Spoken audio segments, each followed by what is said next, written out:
Soup's on, literally. In this chapter, I'm gonna show you how to make an Italian sofrito. An Italian sofrito is a mixture of chopped vegetables that are cooked down as the very first step in a recipe to establish an incredible depth of flavor. At the end of that process, I will use it to make my absolute most treasured recipe, which is pasta fagioli. This is a very humble soup made with pasta and beans and greens. This soup has been made in the homes of Italian people for generations and is actually the very first recipe that I ever learned to make from my mom.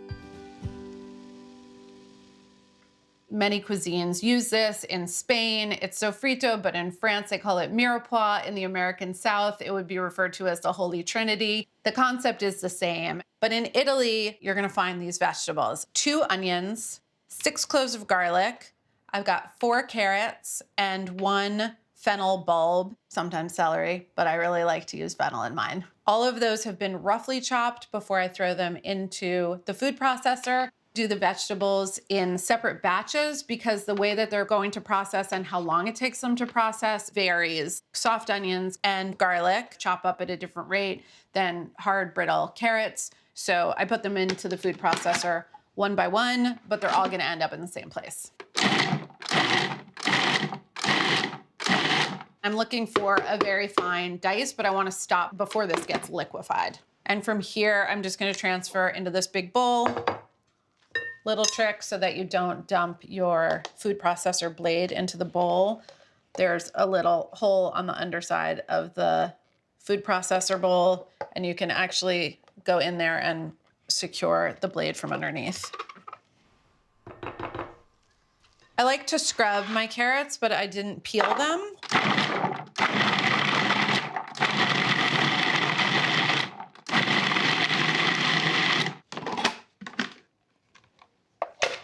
Okay, looks great. I would describe this as bitsy. It's carrot confetti.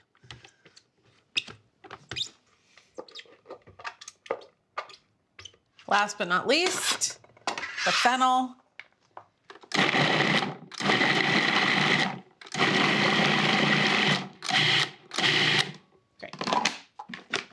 Great, gorgeous, fantastic. Now, as I fill up this bowl, you're going to say, wow, that looks like a lot of vegetables. This is going to cook down to about 1/3 of the volume. So all of the flavor that's in here is gonna get concentrated down into something like this. So now that my vegetables are chopped for the sofrito, I can get my olive oil on and start the process. I've put this pot over medium heat. At the very beginning, I'm not looking for browning. In fact, I want to delay browning for as long as possible. So this is going to go in, it's going to cook over moderate heat until it's very, very, very, very, very soft. I need 1/3 of a cup of extra virgin olive oil.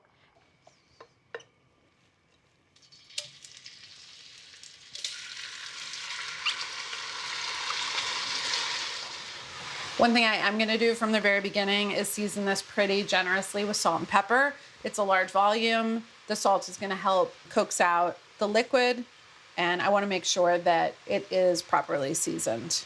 Sofrito is not fast food. Sofrito is slow food. So this entire process from right now until when I'm gonna be happy with the sofrito could take 45 minutes. Now that the sofrito is in the Dutch oven, I'm gonna make sure that I'm happy with the heat, that it's not going too fast, that it's not sizzling, that I'm not getting any browning. I wanna capture all of the steam and the evaporation. And the great thing about a Dutch oven or another tight-fitting lid is that it's gonna hit this underside of the lid and then drop back down into the vegetables. So we've got a little sofrito rainforest in there.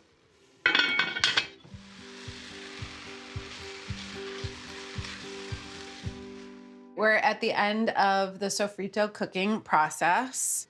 When I open the lid, what I'm seeing is enough of the liquid has cooked off that the oil is now been released back into the bottom of the pan. Now that the vegetables are done, what I often like to do is just save a little bit of this and sock it away in the freezer. That way, if I want to make a quick meal on a weeknight, like throw together a pasta sauce, or I really like to use it just to amp up a couple of cans of beans. This is like a little pot of gold. The next step is going to be to amp up the flavors in my sofrito to continue building flavor for the pasta fagioli. This is 1 bunch of kale that has been stripped and torn into pieces. I have 8 ounces of baby limas soaked overnight, 1 dried shiitake, 8 ounces of orecchiette, 6 anchovies in oil, drained. I am using oregano and bay leaf and some chili flake, the anchovy, and the tomato paste. Next Sunday, I might be using fennel and some cumin seeds and skipping the anchovy. It's totally adaptable and it's gonna taste great. Trust me, I've made probably 150 batches. They're never the same, but they're always good.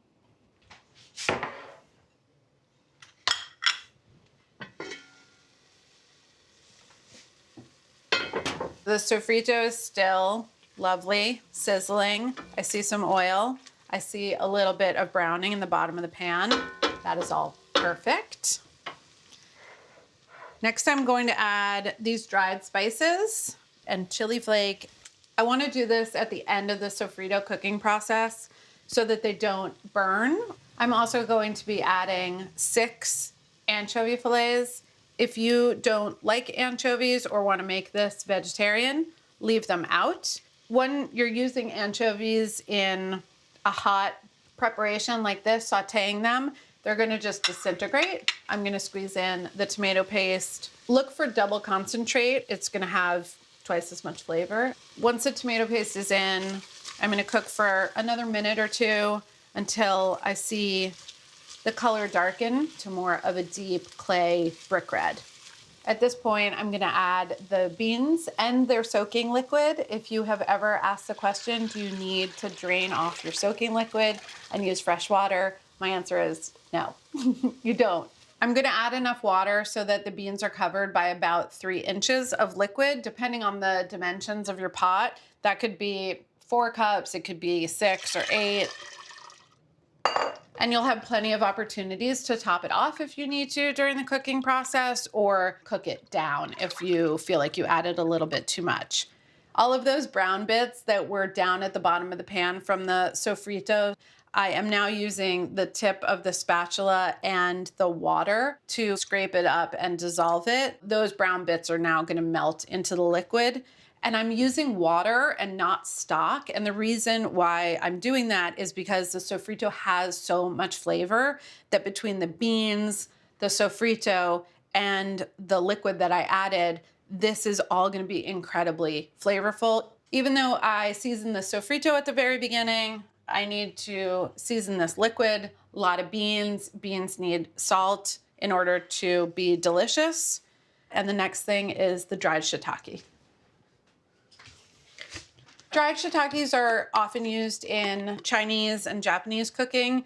If you can't find a dried shiitake, dried porcini would also work. And what this is adding is a really concentrated depth of flavor. Mushrooms have a ton of umami, that savory flavor.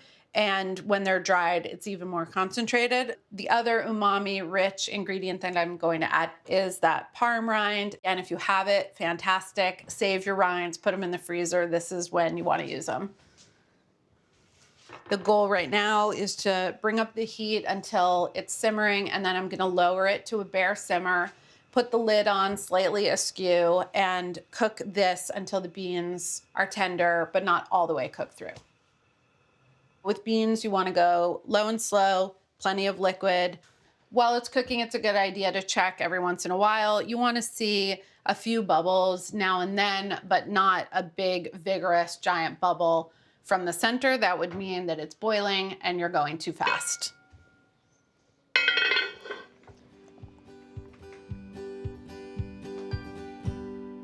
It's been around an hour. I'm gonna take a look. The beans are not completely cooked through, but that's okay because they're gonna cook even longer once I add the kale. So what has happened through this whole process is the sofrito has flavored the liquid, but the beans have also flavored the liquid along with the parm and the shiitake and all of the spices. At this point, the greens are also going to continue to not only cook, but to flavor the broth while they cook. I have made the pasta fagioli with escarole, I've made it with Swiss chard, I've made it with collard greens. So any hearty, sturdy green that you want to use is totally a great choice. I like them cooked really long, so they're totally silky. That takes about an hour. And I also want to take another look at the liquid. The amount of liquid at this point is going to be pretty similar to the amount of liquid at the end.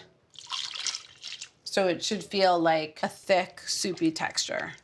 Now that the kale is in and I've topped off with water, I want to make sure again that we're at a light simmer.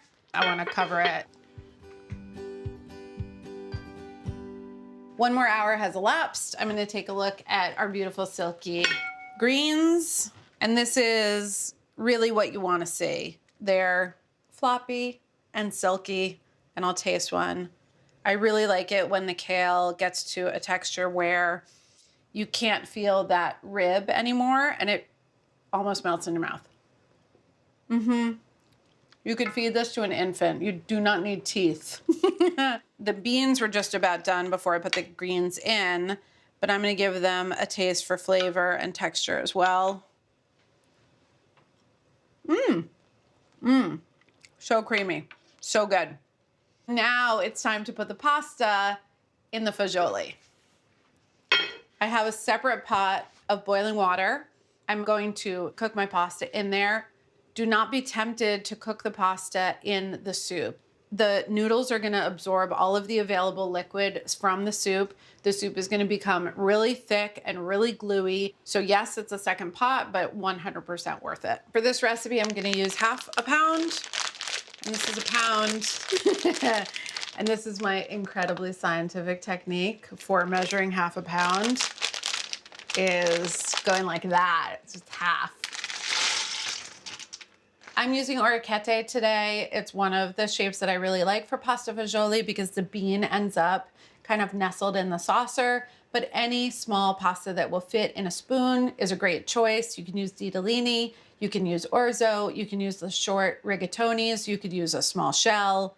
I'm gonna let the pasta cook for about 6 to 8 minutes or until it's very al dente because it's gonna have some carryover cooking. It will be perfectly al dente once I'm done with the seasoning. All right, I'm checking my noodles. They still have a nice bit of chew. Time to go into the soup. This is where it all comes together. This is when you tell your family to set the table because dinner is really happening. All of the smells that they've been smelling all day are about to pay off. If you don't have a strainer like this, just drain the pasta in a colander and add it to the soup. The last step before serving is to find your shiitake. It's gonna be tough and most of its flavor has been given up to the soup.